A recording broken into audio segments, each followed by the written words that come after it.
shipping tends to use some of the dirtiest and heaviest of the fossil fuels.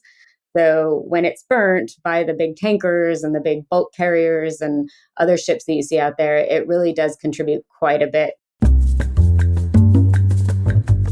Welcome to Global Dispatches, a podcast for the foreign policy and global development communities and anyone who wants a deeper understanding of what is driving events in the world today. I'm your host, Mark Leon Goldberg. I am a veteran international affairs journalist and the editor of UN Dispatch. Enjoy the show.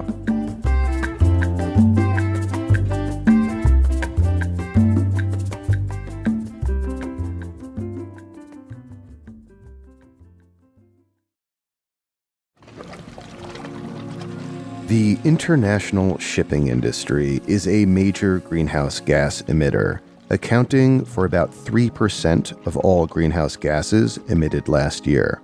For reference, this is roughly equivalent to the total annual emissions of Germany. Because these emissions occur on international waters, the shipping industry was purposefully excluded from the 2015 Paris Climate Agreement. Instead, a United Nations agency called the International Maritime Organization is the forum for multilateral diplomacy to curb emissions in international shipping. And in early July, members of the IMO met in London for negotiations. Joining me to discuss why this meeting was so significant to international efforts to curb greenhouse gas emissions is Susan Ruffo, Senior Director and Senior Advisor for Ocean and Climate at the United Nations Foundation. We kick off discussing the impact of international shipping on climate change, and then have an extended conversation about what happened at the meeting of the International Maritime Organization. This included setting a new target for emission reduction and progress towards enacting a levy on carbon emissions from shipping.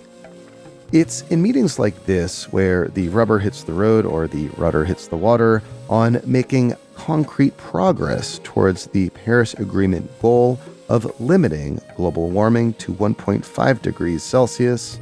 And this conversation does a good job of explaining the state of play of international negotiations on limiting carbon emissions from the international shipping industry. And a quick note, for those of you who are listening to this more or less contemporaneously, I will be at the Aspen Security Forum next week from July 18th to 21st. We'll be doing a bunch of on-site interviews there. And if you are attending, come say hi, introduce yourself. I love meeting listeners. And of course, as always, you can reach me using the contact button on globaldispatches.org. Now, here is my conversation with Susan Ruffo of the United Nations Foundation.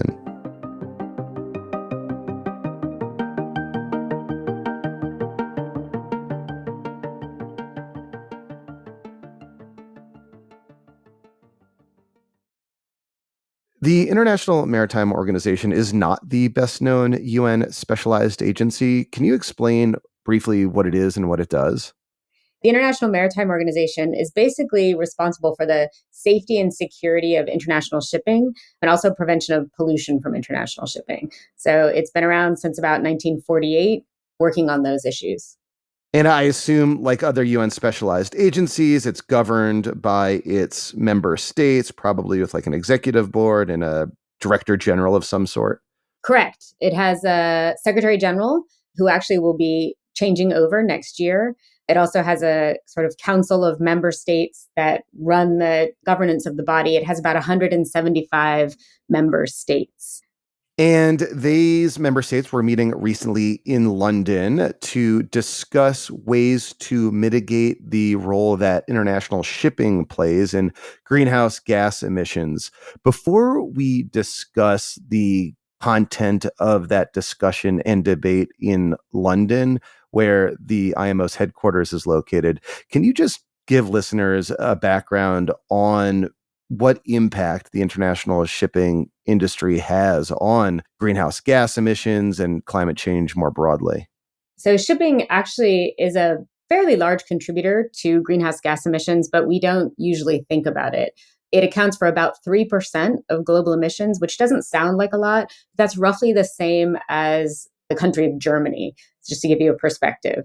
So it's a major emitter. And if we can do something about those emissions, that's obviously a good thing. The challenge is that about 80% of goods travel by ship. So changing the way that that trade works is really complicated, and it affects sort of global supply chains everywhere, sort of everything we use and everything we eat.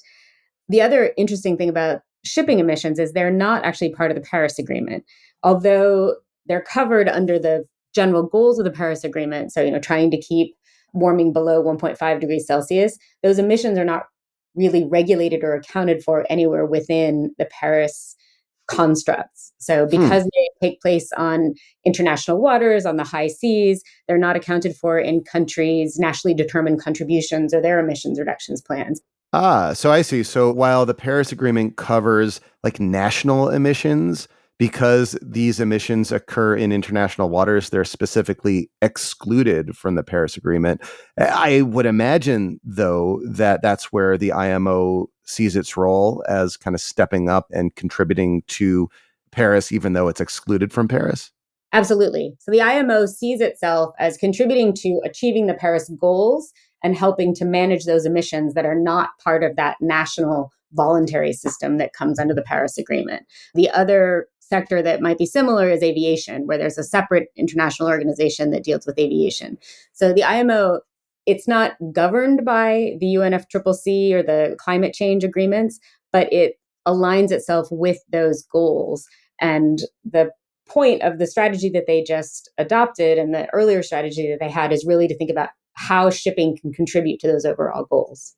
So therefore, it would be a meeting of the International Maritime Organization in which climate change emission reduction goals would be sort of discussed and set amongst its member state. And that's the context for the meeting in London. Correct. They're basically revising their greenhouse gas strategy. The first time the IMO really took this on, they adopted a strategy in 2018 to reduce global greenhouse gas emissions from shipping. So this is a revision of that strategy. And ultimately, it was a significant increase in the ambition of that strategy.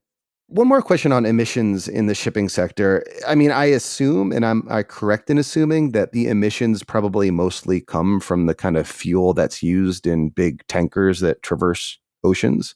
Correct. Shipping tends to use some of the dirtiest and heaviest of the fossil fuels. So when it's burnt by the big tankers and the big bulk carriers and other ships that you see out there, it really does contribute quite a bit to CO2 emissions, also particulates and sulfur. So it's not a clean burning fuel by any means. So going into this meeting in London, there was a lot of anticipation and, frankly, a really decent amount of media coverage of this meeting for the fact that it would be the forum in which the shipping industry would seek to come together in an agreement around reducing emissions. What were some of the kind of expectations and key debates headed into this meeting? I think there was a lot of expectations, a lot of hopes, but also a lot of very different opinions going into this meeting. I mean, as you said earlier, the IMO doesn't usually get a lot of press. So it was sort of an interesting atmosphere to walk into the meeting in. I think there were a couple of key issues on the table. One is, how much would the sector and would the member states of the IMO agree to cut emissions? What was the target going to be? Was it going to be ambitious enough? When they set their first target in 2018, the target was to cut emissions from the sector 50% by 2050, which was a great start. It was the first time that they'd really taken on a strategy like that, but it was not enough to keep the Paris Agreement targets within reach. So the question this time was, could they keep Paris within reach? Could they be Paris aligned? I think the second big question on the table was, how does that transition happen? Is it going to only benefit the countries of the North that typically have some of the biggest shipping lines, that are, big importers and exporters, or would the developing countries in the global South be able to benefit from this? Would it truly be a just and equitable transition that leaves no one behind, to pick up some of the Paris language? And the third piece is, how would they do it? And one of the key things about the IMO that's very different than the UNFCCC is it is a regulator. So it actually has the authority to enforce regulations that it puts in place. So the strategy is not a binding strategy. It's a set of targets, a set of aspirations, it's a framework for what they want to do. But the next step is actually developing the regulations that will help them get there. And those are binding. So that's a very different scenario than the UNFCCC. And how they use that authority is one of the big questions going into the meeting and also one of the big questions coming out. And was one of the potential ways that they could use their authority this idea of imposing some sort of levy on emissions? I had seen that floating out there as something that advocates in particular were seeking to have enacted or make progress on during this meeting. Yes, that was one of the big questions on the table. The idea was basically, could the IMO or should the IMO put a price on GHG emissions coming out of the shipping sector? And there were several proposals on the table. This has actually been being discussed for quite a while. In about 2013, about 10 years ago, they actually did have a debate on this that in the end they reached no conclusions on. But it's come back. There are proposals on the table, one of the most ambitious of which was put forward by several Pacific Island states. And the idea is to put a price on carbon emissions from the sector, maybe $100 a ton, use that to essentially close the price gap between these old polluting fossil fuels and the new fuels of the future that we need in order to get zero emissions shipping.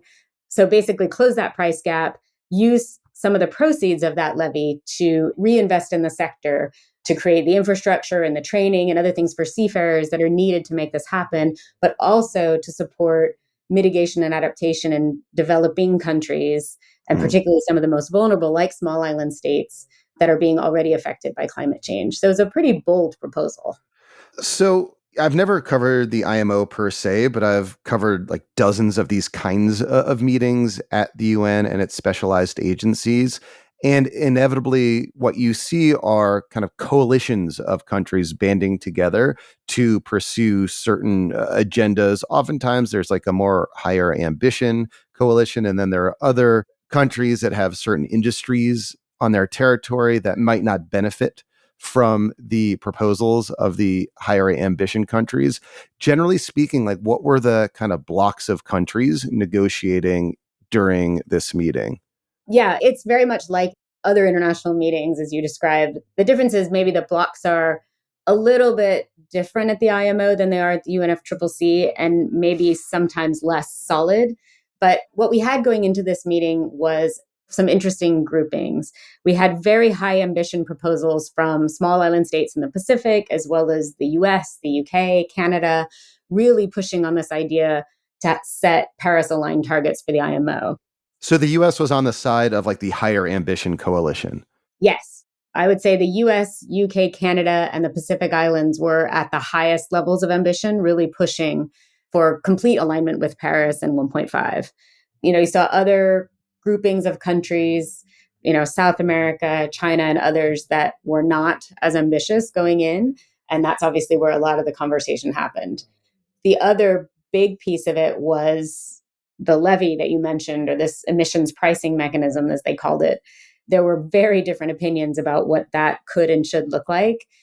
Again, there became sort of a real divide between some blocks, again, Pacific Islands and other developing countries that really put this bold proposal forward and were really supporting it as a way of getting the emissions reductions that are needed and really catalyzing that change quickly, but also having the resulting revenue as something that could be used to help them and others transition.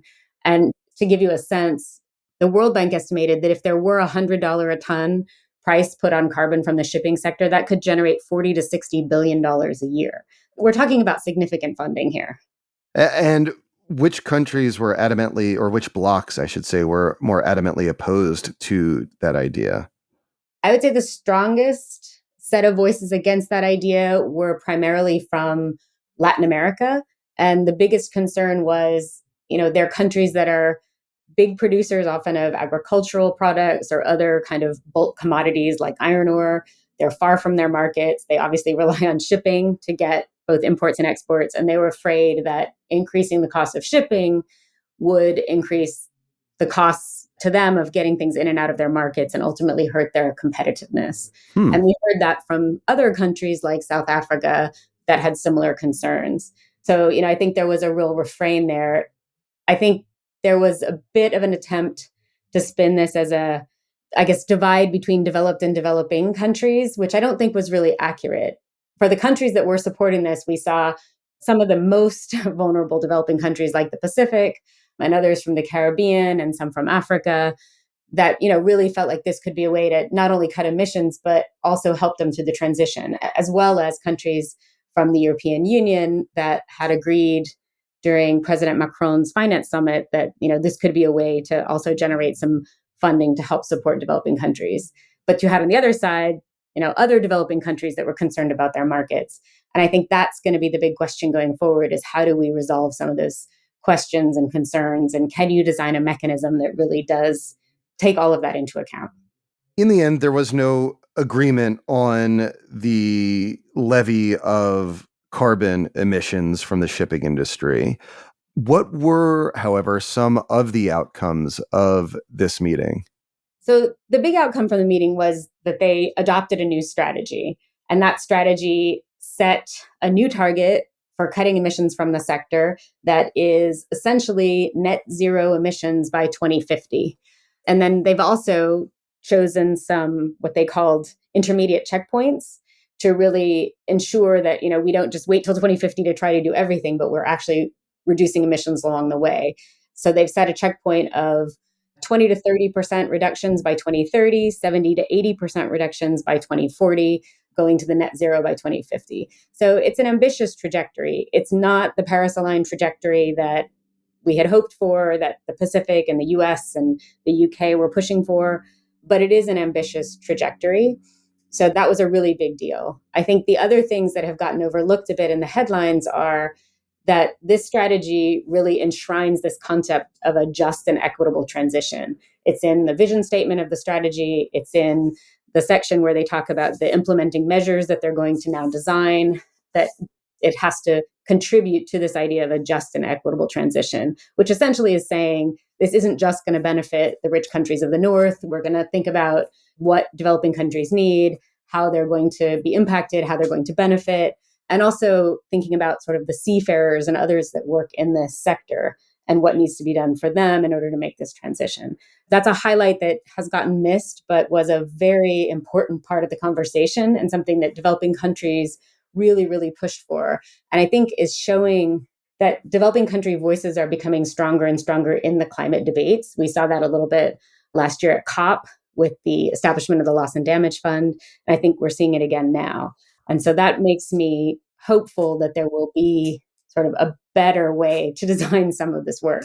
Can I just ask you to explain in a little more detail what does a just and equitable transition in the International Shipping Center look like? What would it mean in practice? That's not defined. So I can tell you what I think. I can tell you sort of a general perception, but it's not written down anywhere in, an agreed text.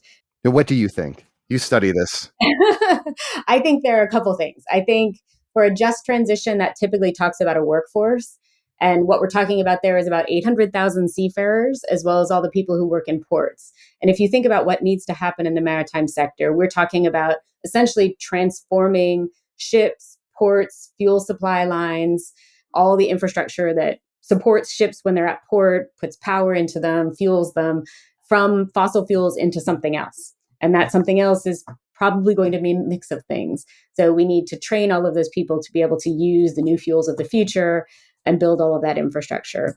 And there are communities around those ports, obviously, that will be impacted. So I think when we talk about just transition, we're really thinking about all of those people who, need to be trained and brought through that transition. When you think about an equitable transition, I generally think of that in terms of how countries and communities will fare in this transition.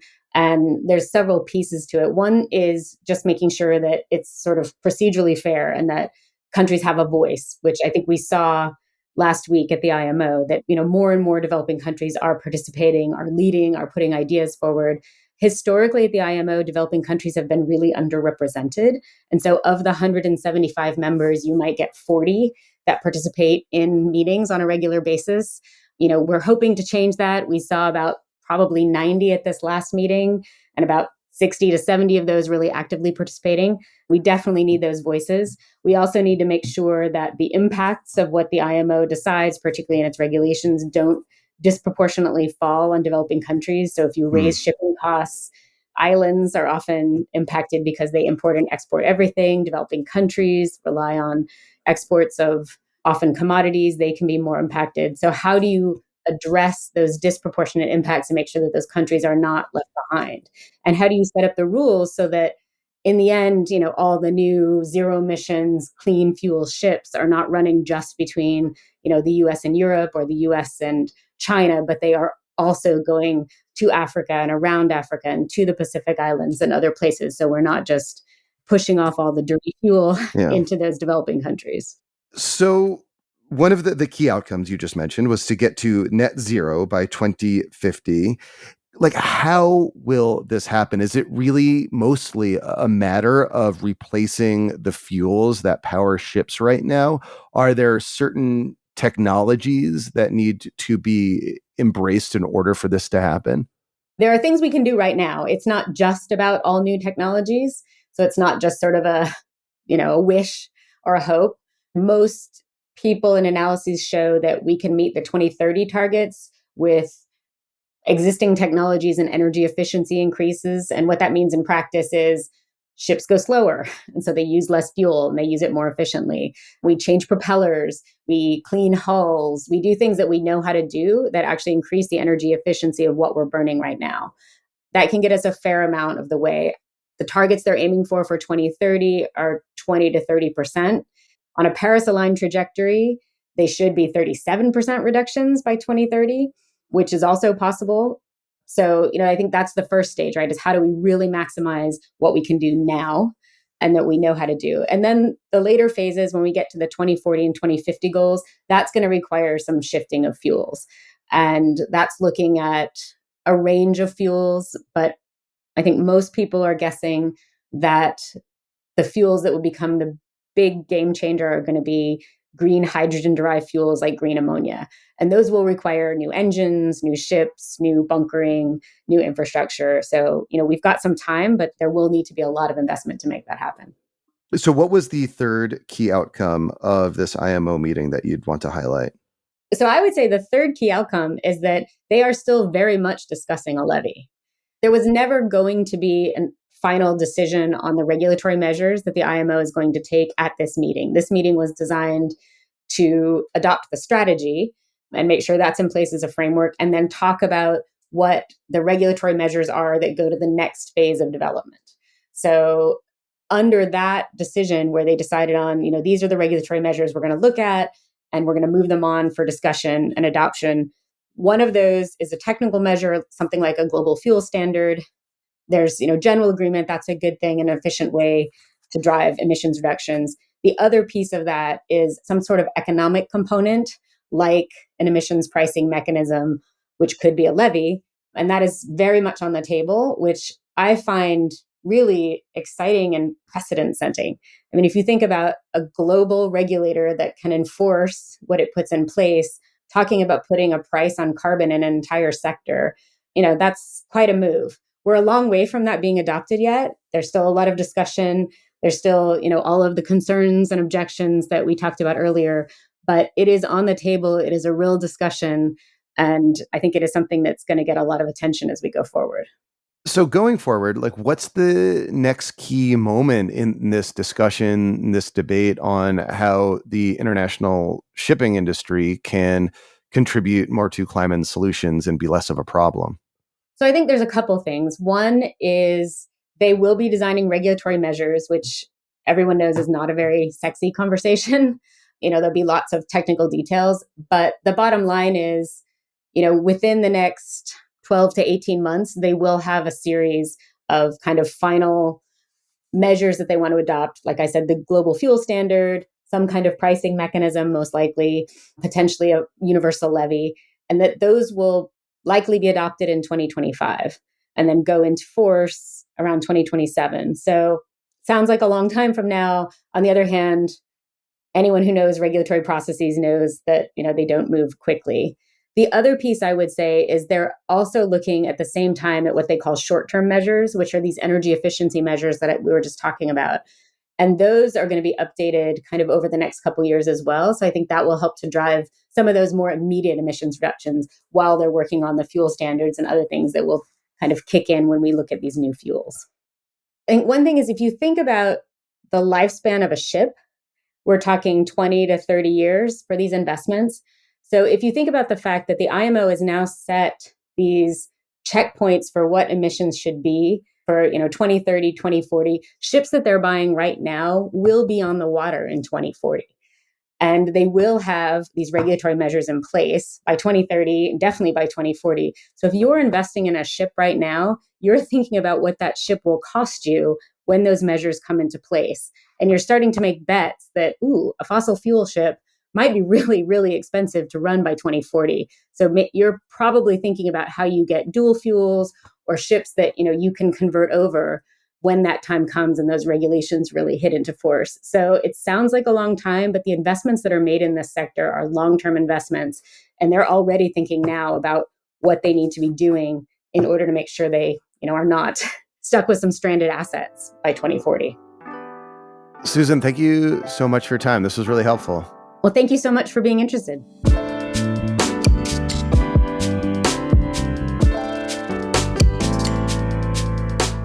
Thank you for listening to Global Dispatches. Our show is produced by me, Mark Leon Goldberg, and edited and mixed by Levi Sharp. If you have questions or comments, please email us using the contact button on globaldispatchespodcast.com. Before you go, do take a moment to show your support for the show by becoming a premium subscriber. If you're listening on Apple Podcasts, you can do so with a couple taps of your thumb. If you're listening elsewhere, you can go to patreon.com/globaldispatches. We rely on support from listeners to continue to do what we do far into the future. And by becoming a premium subscriber, you will unlock access to our entire archive of hundreds and hundreds of episodes. Please rate or review the show on Apple Podcasts.